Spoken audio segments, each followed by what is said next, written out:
Hey y'all, welcome to Off the Beaten Path. My name is Kush. My name is Breezy. On our podcast, we explore the great outdoors and the Second Amendment with a blend of culture, comedy, and conversation. And oh yeah, I'm making beats.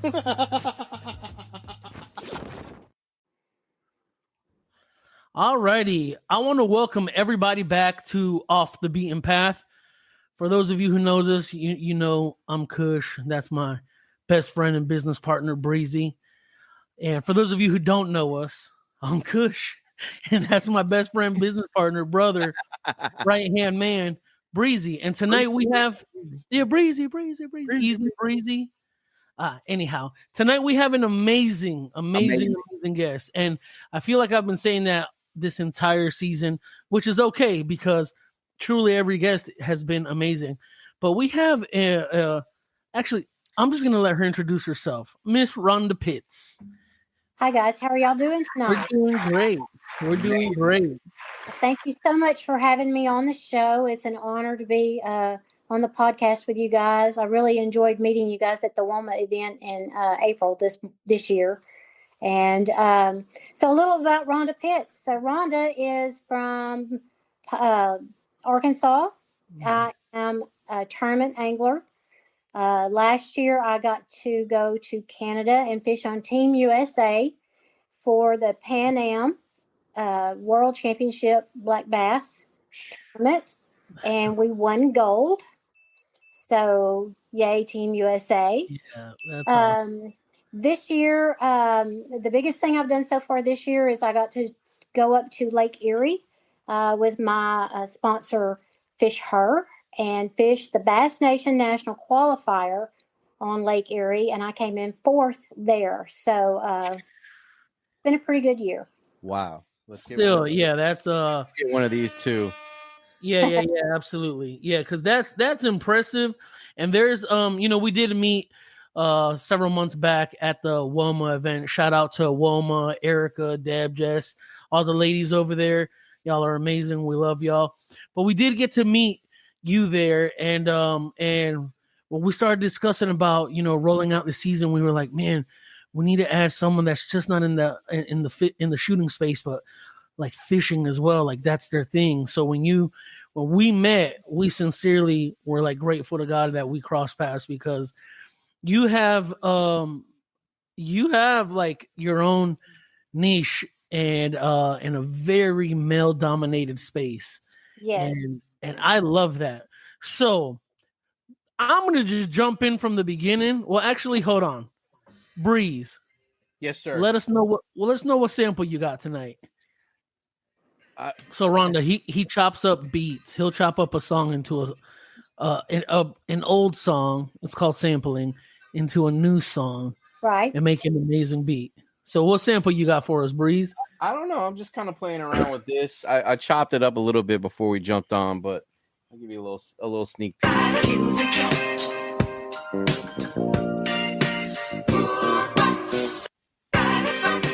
That's awesome. That's pretty cool. Oh yeah, I'm excited. Organs. Yeah, I mean, any kind of choruses. Yeah. And that already has kind of like a rap swing to it. Yeah, like a bop to it. But you never know. The other night I like pitched tempo down the sample, and it was something completely different than when I started. But that's the fun of it. That's awesome. So Rhonda, in preparation for this episode, we did do some due diligence, and I Rob and I got to read a little bit about you. You got into fishing with your dad when you were young. Is that correct? Yes. Of course, Dad was an avid angler all growing up, and he would take me on occasion when my brother wasn't going, or sometimes the whole family would go. And as a kid, I didn't care for fishing. I had to get up too early, and it was too hot, and it was too this, and it was too that, and to me it was boring. So I did it growing up, to please Dad and please Mom and go with them. And then, I got older and I wasn't fishing. And then, years and years later, Joe and I were together, and I started having some medical issues with neuropathy and those kinds of things, and a very, very low vitamin D count. Yeah, I saw that. And so Joe was like, "Why don't we go fishing?" He's like, "I always loved fishing as a kid." He said, "You went fishing as a kid." He's, let's just try going fishing. I was like, "Okay, I'm gonna have to get up early again." So we went and bought just a John boat, a 12-foot John boat with a trailer and a couple of rods. Nothing, we didn't really go all in at first. And we joined a duck club over in Humphrey, Arkansas, which is duck capital of the world around Stuttgart. What capital of the world? Duck hunting capital of the world. Okay, duck hunting. Stuttgart, Arkansas. Okay. And but Joe doesn't duck hunt. I don't duck hunt. But we wanted to go fish the ponds. So we joined the duck club, went over to fish the ponds. And when I started catching 4 and 5 pound bass, I was hooked. Wow. I mean, hooked. And there were days that we could go over, we could go on a Saturday and a Sunday, because back then those were the 2 days we had off. And we would go both days, and it was nothing for us to go over there and catch nothing but 3 pound plus bass all day. And that spoils you very quickly. And that's just when you started off, right? Yes. I read in the Bassmaster article that you were down in Lake Ida, also the canals of Miami doing peacock bass. Yes. But also a few Texas trips as well, right? Yes. So is it normal for when someone starts fishing to just start catching 3, 4 pound, 5 pound bass? No, it's not normal. But the lake that we were fishing on, it was a private lake. Right. So we had rules and regulations. We wouldn't keep anything over 16 inches. Anything 16 inches or above went straight back in the lake. Anything 16 or below you could keep as long as it was just a limit. And, if you wanted to have a fish fry at home or something. So wait, why was that? Why throw back the bigger ones? So you put the big ones back in because you want the genetics. Oh. For the breeders. And so the bigger they get, that's what you want to cultivate. Like you want the best bull in the herd to be the one that's siring all of your calves, So same thing with bass, you want to put those big boys back in there so they can multiply and grow and make a lake out of it. So but yeah, and the good thing about that, it was a great place for me to learn different techniques. Because when I went fishing with Dad growing up, he would give you like just a tube jig, a little bitty tube jig on a jig hook. Yep. Cast and throw, cast and reel, cast, reel, cast, reel. That was all there was to it. You guys did fly rod fishing as well, right? Is that right? Yeah, so we've done some fly rod fishing out in Colorado on the Frontenac River, and so yeah, it's been fun. There's a few things that you mentioned that I really want to touch on. The first thing, and probably the most important thing to me, is Rob and I, we've had a massive faith calling, and everything we do, we try to do like with the Lord at our as our tailwind. Right. And you said something, a big part of us exploring the outdoors is because we believe in our faith that God did create all the beauty out here. And you said at the beginning, when you and your husband decided to start going fishing, you were talking about the health complications. And I read about the vitamin D deficiency. I don't think a lot of people realize how good being outdoors is for you. So how long did it take for you to see benefits just from going out there fishing? So the first summer. Wow, really? So when we first started, I was taking 1,800 milligrams of gabapentin a day. Wow. And if anybody's taking gabapentin, it's at 300 milligrams, most people can't function because it's just makes you really sleepy, really tired. Yeah. You don't want to get around and move. You don't want to do anything. And I was taking 1,800 milligrams a day just to be able to move. Wow. And by the end of the summer, I put my gabapentin down. I weaned myself off of it because I didn't want to just quit cold turkey. I didn't know what that would do. So I weaned myself off of it, and I haven't picked it up since 2016. Wow. That is beautiful. That's a powerful testament to just what being outdoors can do. And did your doctors look at you crazy when you were like, no, I'm just going outside fishing? Yeah. So and I basically quit going to the doctor. Wow. You know, That's 'cause awesome. I felt so much better. I didn't feel, I mean, I'm not going to go give him money to tell me, yeah, you're doing really good. Yeah, no, that's awesome. So, okay, so now you said that there was a huge difference between fishing as a little girl and now fishing as a professional and just as an adult, right? Right. What were the key differences you said? You said the jig and the hook was like the main one, right? Yeah. So, Dad would give you a very simple Setup. to Yeah. you. Yes. Something, hopefully you didn't get hung up on a lot because he would have to go get it, and that irritating, how that goes. Yep. And, and you fish that one bait. That's the bait you fished all day. And when Joe and I started fishing, he started teaching me how to use a crankbait, how to flip a jig, Yeah. how to, Yeah. use a chatterbait, how to, all the different things.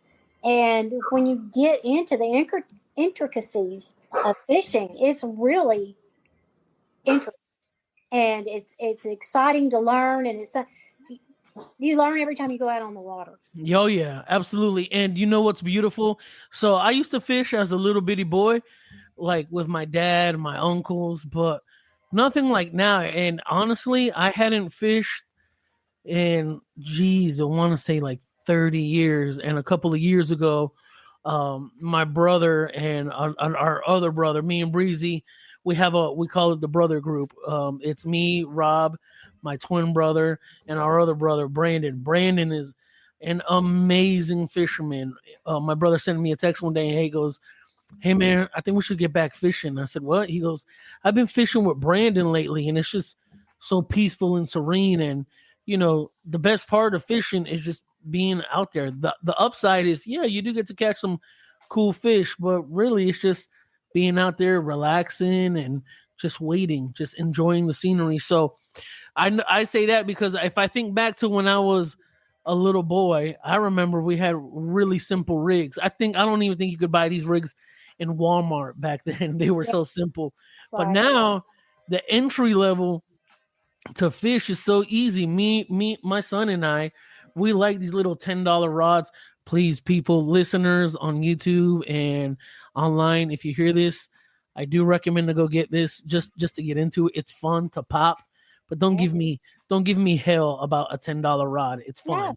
Yeah.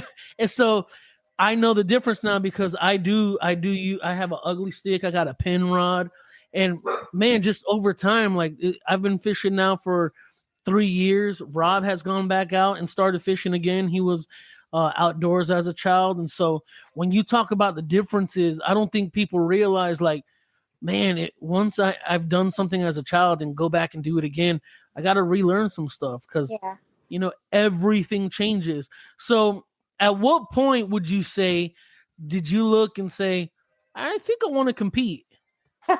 So that moment never happened for me, ever. Wow. My husband Joe actually said, "You need to go tournament fishing," and I'm like, "Nah, I don't want to tournament fish." "You need to go tournament fishing, Rhonda." And I'm like, "I don't want to compete. It's fun. I want it to be fun in my getaway. I don't want it to be work." And he finally talked me into it. Back in 2018, my first tournament was on Greer's Ferry here in Arkansas, and it was a Major League Fishing BFL. I came in 29th, and I cashed a check.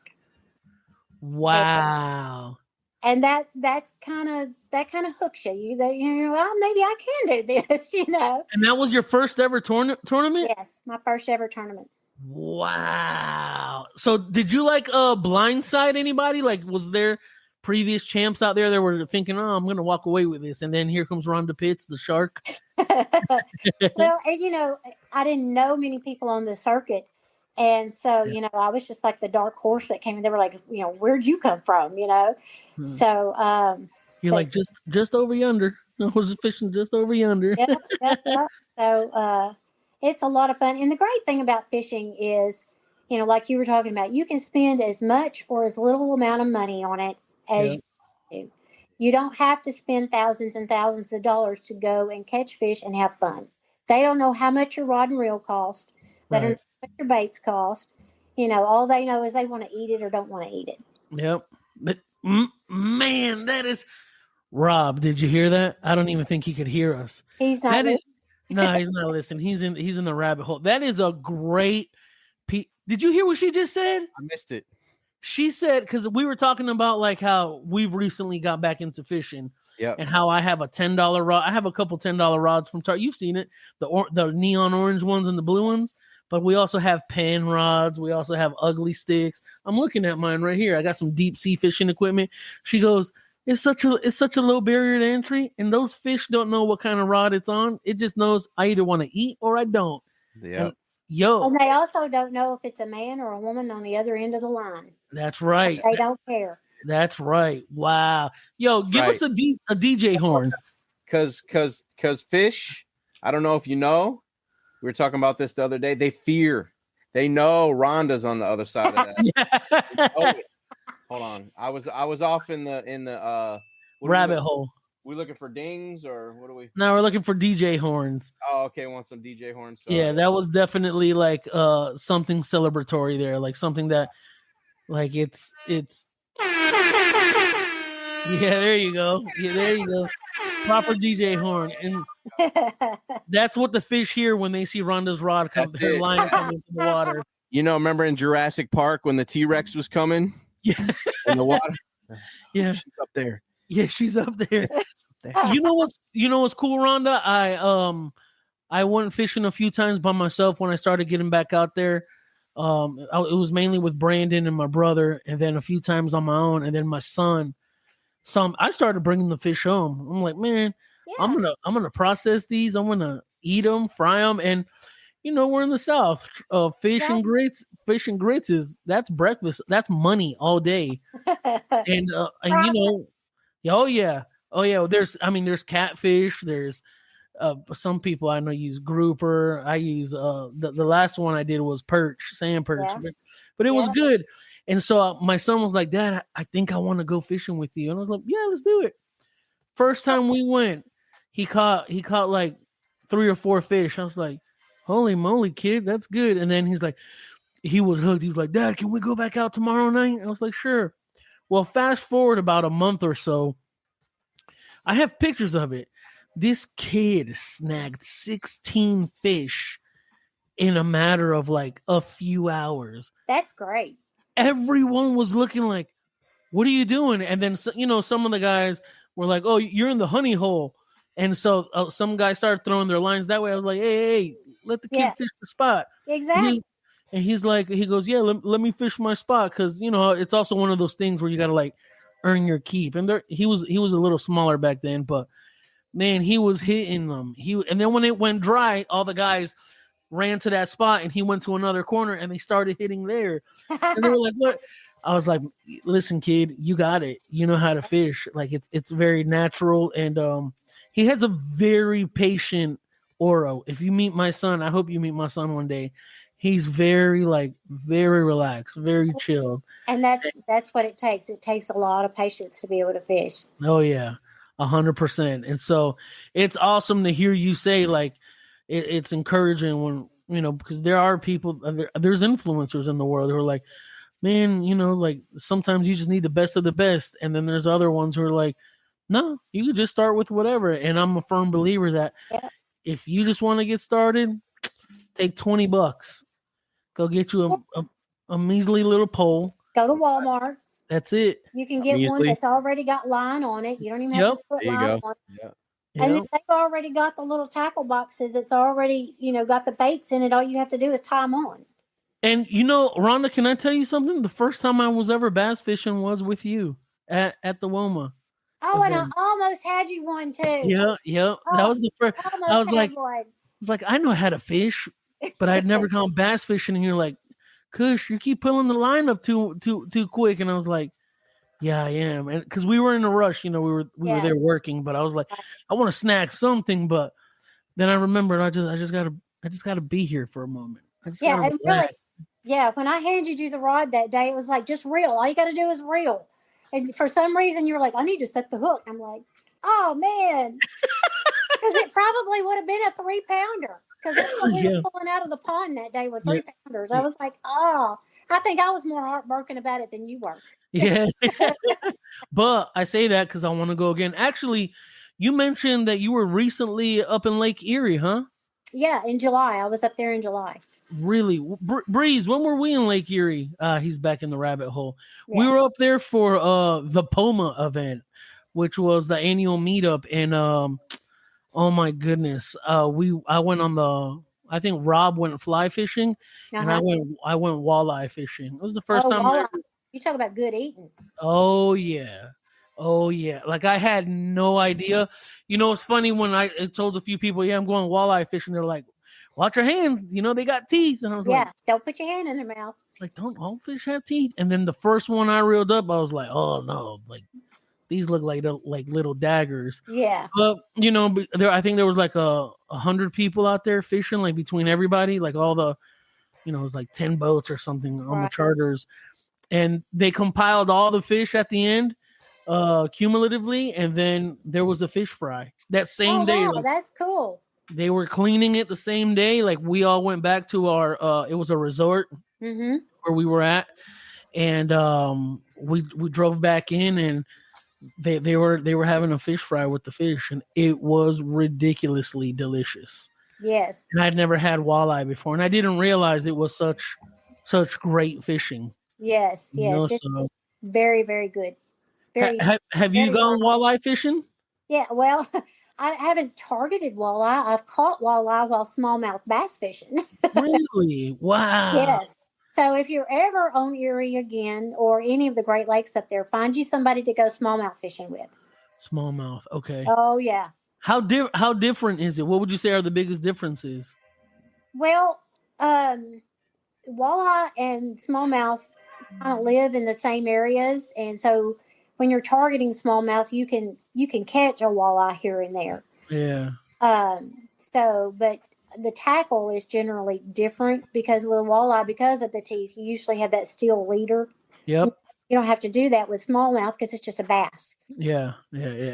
Oh, that makes sense. Kind of like barracuda. We usually have to have steel leader on there because Right. they'll cut right through like mono or braided line. Yeah. But I love fishing. So what does your rig typically consist of? What is like your favorite go-to rig?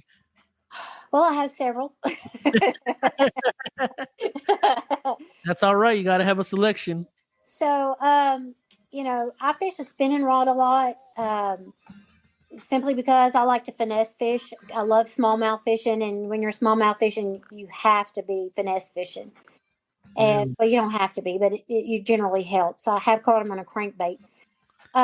That's awesome. But yeah, I love setting up a Ned rig, a drop shot. All a wacky rig. You can wacky rig, just about any kind of fish. Yeah. And I caught an 838 last year on a chatterbait, or a bladed jig as they call them, on Rayburn. So that's always tied on now. Yeah.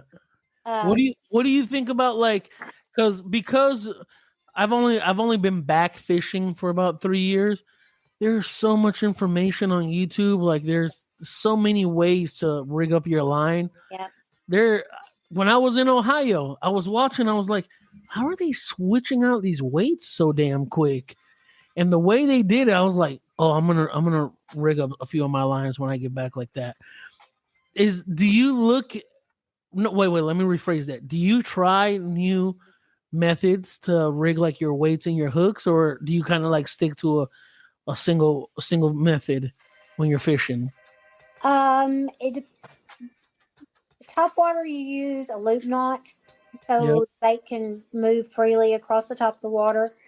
And then I tie what I call the fisherman's knot on just about everything. I have a drop shot knot that I try on my drop shot hooks. It just kind of depends on the technique that you're going to use as to how you rig everything up.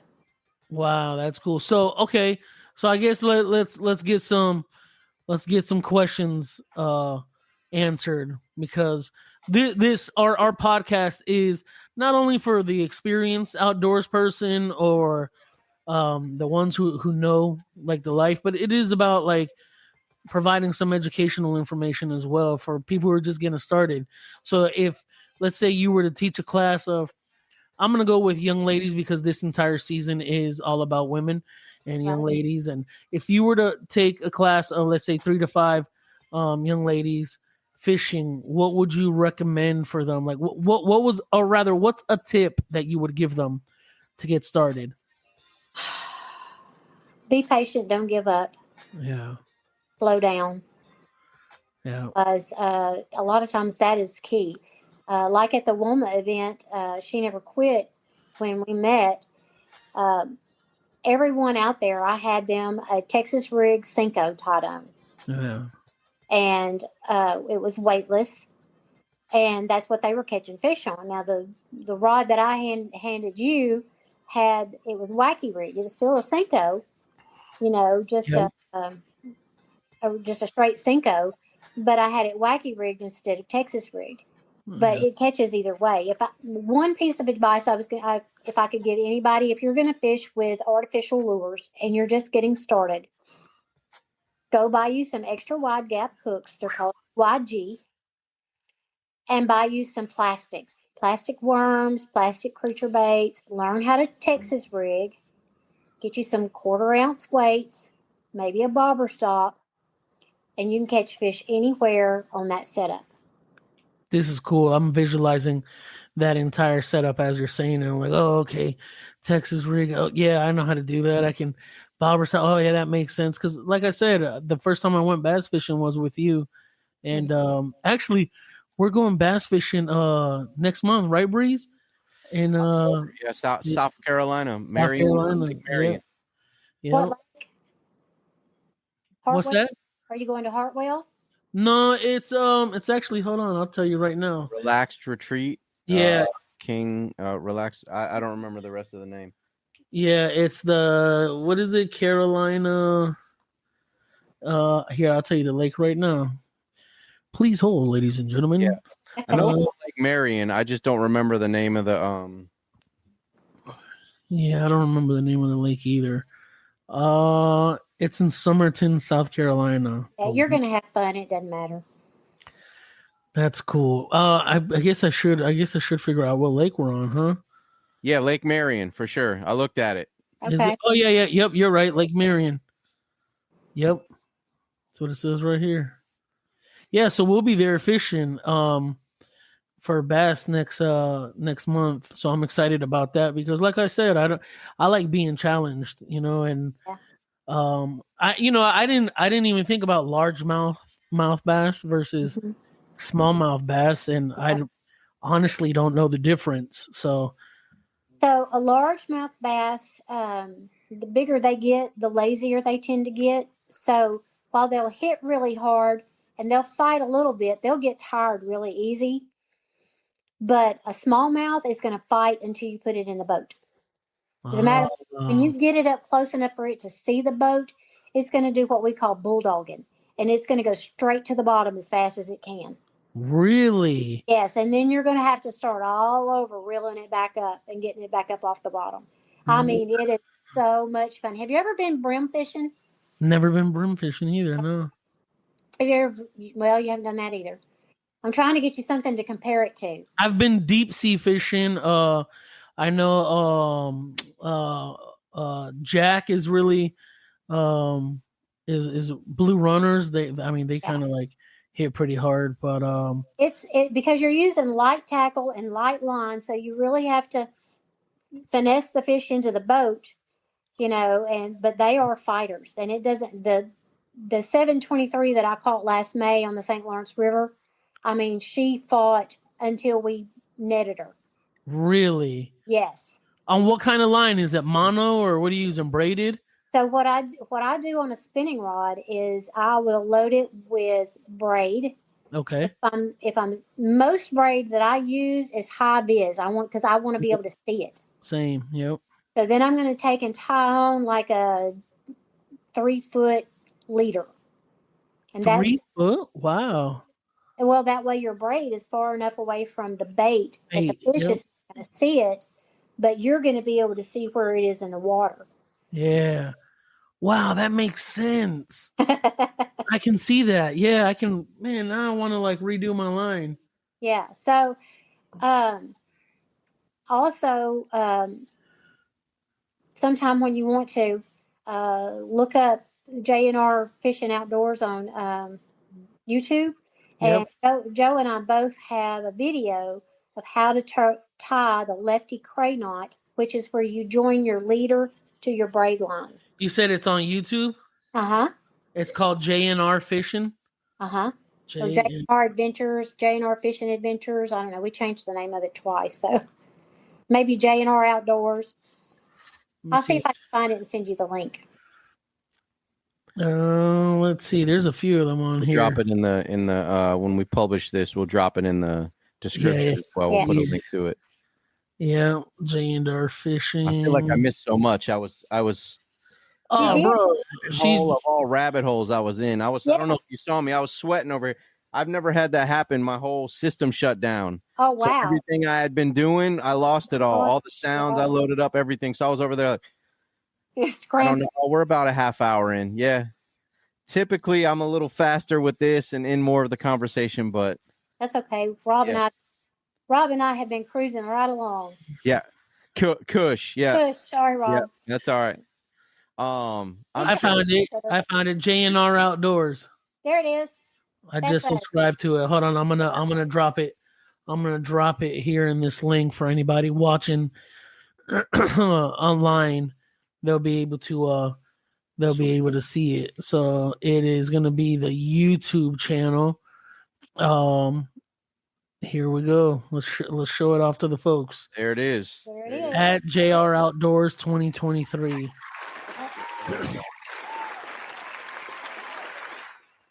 Yeah, we've been so busy we haven't kept the channel up lately, but it does have some really cool fishing videos on there. Lefty Cray Knot, is that what it's called? Fun. There it is. It's super easy, and you can tie that in the boat on a windy day. Really? In waves. Jeez. Because you don't have like both your hands go and put both feet up there and turn it this way and then turn it this way and. It's super, super simple. That's awesome. That's awesome. So, okay, have you ever gone saltwater fishing? I have never been saltwater fishing. Really? By choice or just never had the opportunity? Generally when we're around the ocean, we have other things to do than the ocean. Yeah.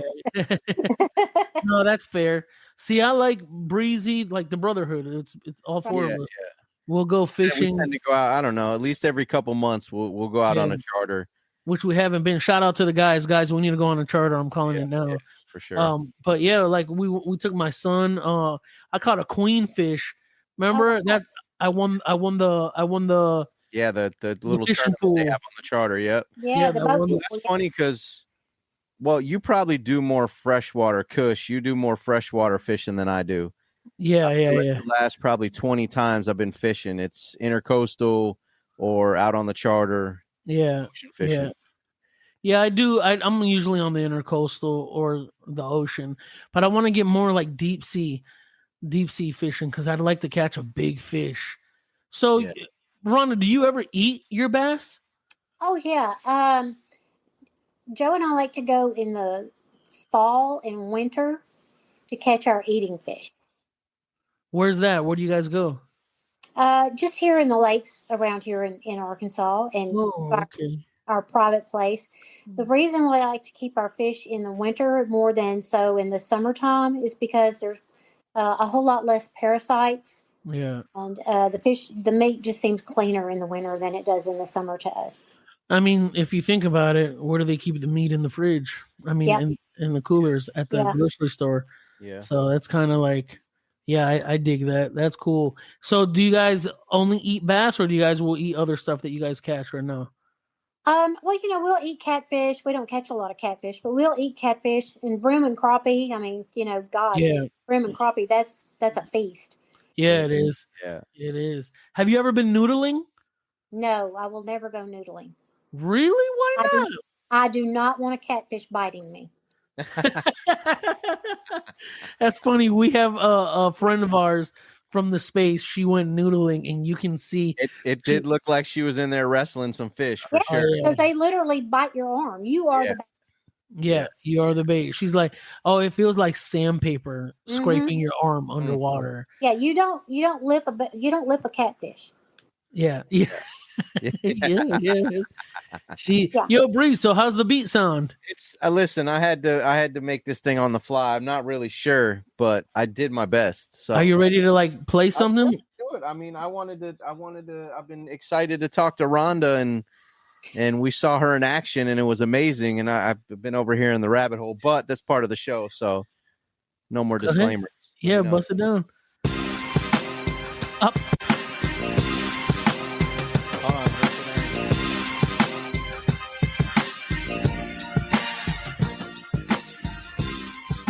Oh, yo, I need that. Man, that's cool. I was over here sweating. Thank you, Rhonda. Yeah. Get a little intro. He's really talented. I say that a lot. Like I've said it to some of our guests, but when we worked in the music industry, they're like, "Hey, can you?" And I was like, "He can pump a beat out pretty freaking quick." That was cool. Yeah, I liked it, and I'll give you your flowers back because Kush. That's how we met in the music space. I don't know how much of our story you know, but we owned a recording studio together.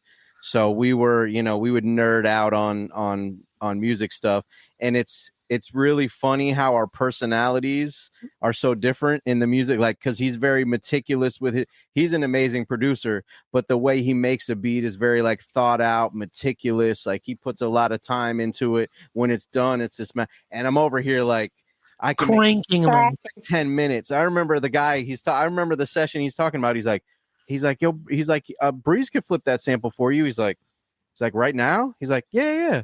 He's like, Breeze, I'll airdrop you the sample because I'm in the next room. I'm like, got it. Like 10 minutes later, I airdropped it back to him. The guy came over. He came out in the hallway. Remember, he saw me. Yeah. Like, you just made that? I'm like, yeah, I just made that. And he flew in from Cleveland. Remember Cleveland? Was it or St. Louis? It was somewhere in the Midwest. Oh yeah. St. Louis. You're right, St. Louis. Because he did talk like her in third. Yeah, kind of country. Seafood burr. Yeah. So wow. Funny you say that, but I also have been an engineer. That's awesome. In music. Yeah, I used to own my studio. That's awesome. How long did you have a studio for? About 15 years. That's beautiful. Yeah. Look, we had ours for just under 8 years. Yep. And our faith calling was the main reason we closed it, but we had outgrown. Honestly, we just outgrew the space and outgrew the city. Yeah. We created such a amazing brand here in the city, and when we decided to close our doors, it sent ripple effects all the way down to Miami. Like people were like, "What? Like, whoa, why are y'all closing?" Because my mentor, he works down in Miami, and so we've been in some spaces down there, and it was funny because we closed our doors, and I think people thought we were done for good. And then about a month or so later, was it 2 months maybe, Breezy? Yeah. We show up doing work for HBO. And everybody was like, oh my God, these guys pivoted. It was I was going to say, you leveled up. Doesn't do it justice. We really, yeah, we did close our doors to our physical location, but it was really a blessing in disguise. Because I say this a lot. I have a lot of conversations in the industry in the space and industry we're in now. And it's like, I can't imagine doing anything else. Yeah.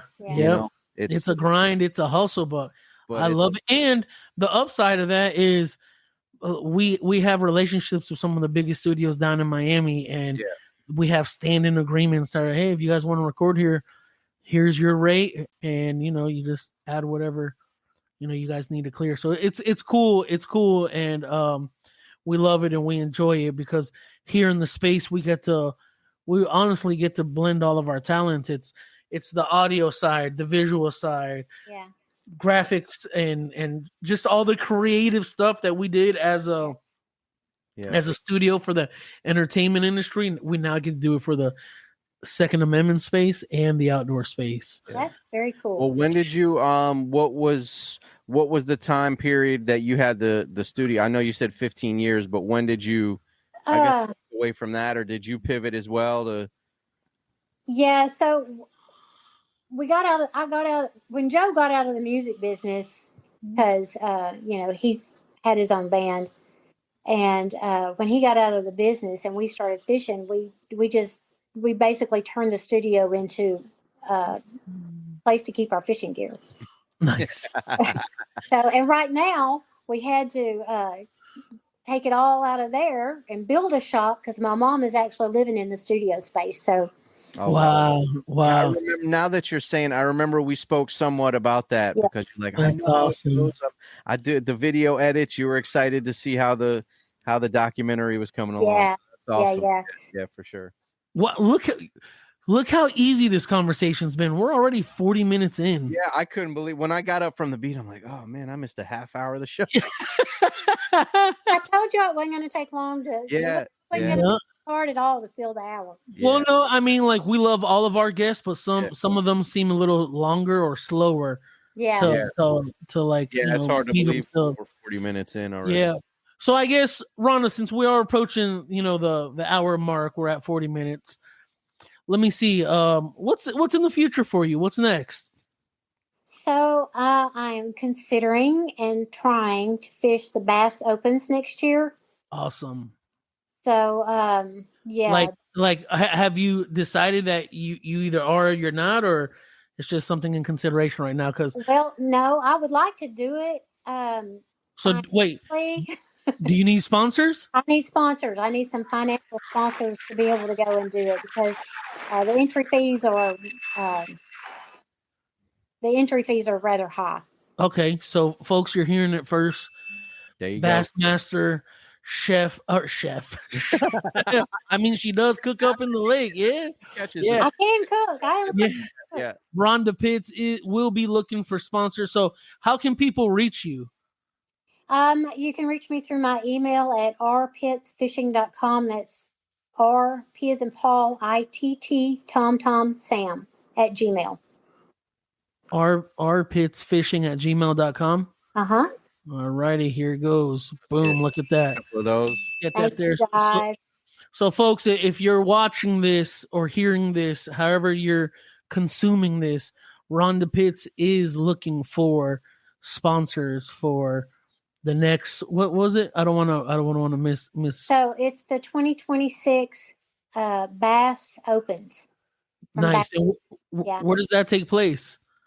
First tournament starts in February. It's February, April, May, and June, I believe, are the dates. Okay. And that changes that you guys vary locations on that, like every.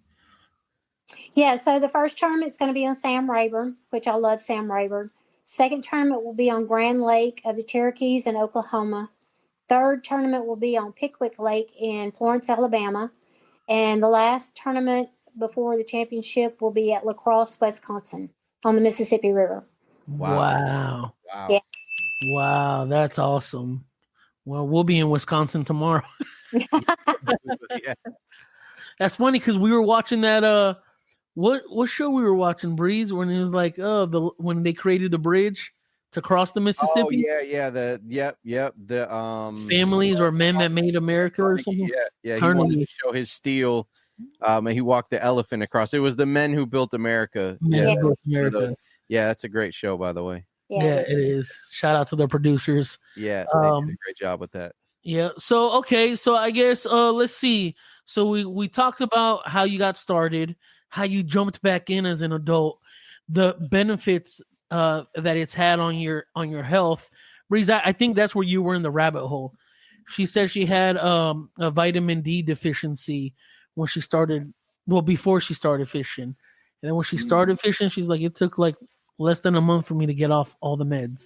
Really? Yeah. And we're just talking about how amazing the outdoors is. I was just gonna say therapeutic for sure. Yes, it really is. About that when we were out there fishing, you said, and that's it for us too. It's like we all have life be lifing sometimes, and it's a good way to unplug. Like you said, we have a brotherhood down here, and we get out there, and I don't care if we don't catch anything. If we're all just out on the boat, having a good time outside, fresh air. It is truly therapeutic. So I'm grateful to hear that.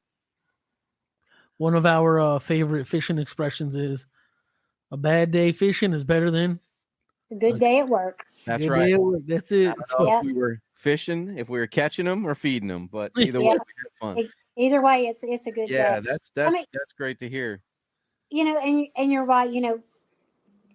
Here in Arkansas and Texas and Louisiana, our bald eagle population is really coming back. And so you're sitting out on the water, and there's another boat in sight, and that eagle flies over and screeches. And I mean, sometimes it just gives you goosebumps. Wow. Yeah, I mean, it is just the coolest thing ever to be able to watch them. And, you got hoot owls that fly through the trees, and you're sitting out there, and, the bills don't matter. Whatever's going on at home or at work, it doesn't matter. It all goes away for those minutes or hours that you're sitting on the lake. And that's a blessing. That is a blessing because, like, we are entrepreneurs. For us, Rob and I, every decision we make affects us, our business and our livelihood directly. And sometimes it is a little tough. Like, yo, let's go fishing with the guys. And lately our thing has been eating wings. We were there last night eating wings. We got a wing spot we go to every week. Yeah. So, but no, this has been a beautiful conversation, Rhonda. I can't thank you enough for being part of the show. We're excited to release this season because we do want to continue to tell these amazing stories. And thank you for giving us a few tips for the younger crowd or just women as a whole who want to get started in the outdoors. Ladies, anybody who is out there and just wants to get started going outside, that might mean a walk in the park. That might be going fishing with your husband. It might look like attending a women's conference or outside event. Just go outside, explore.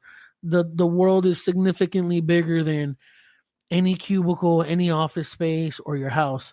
And really, if I had a message for y'all today, that would be it. Go outside, explore, touch grass, put your feet on the grass, and maybe get in the water too. So, Rhonda, I want to say thank you. Thank you. Wait, I know you gave the email. Is the email is a good way to contact you? But do you want to let the people know how to find you on social? Stay updated. Yeah, that's a good call. So I have 2 Facebook pages. It's Rhonda Pitts is one Facebook page, Rhonda Pitts Fishing, and then also Rhonda Pitts Fishing on Instagram. Okay, awesome. We got the ticker going across the screen right now. Crowd goes crazy. Crowd goes nuts. But you know who doesn't? The fish. Yeah. They see the lure going in and they're like, it's Rhonda. I have her in my phone as the fish whisperer. That's awesome. Well, everybody, thank you for tuning in. We look forward to the next episode. And thanks for being on. Hey guys, thanks for having me. It was a blast. We'll have to do it again where we can talk a little longer. Yeah, absolutely. Amen.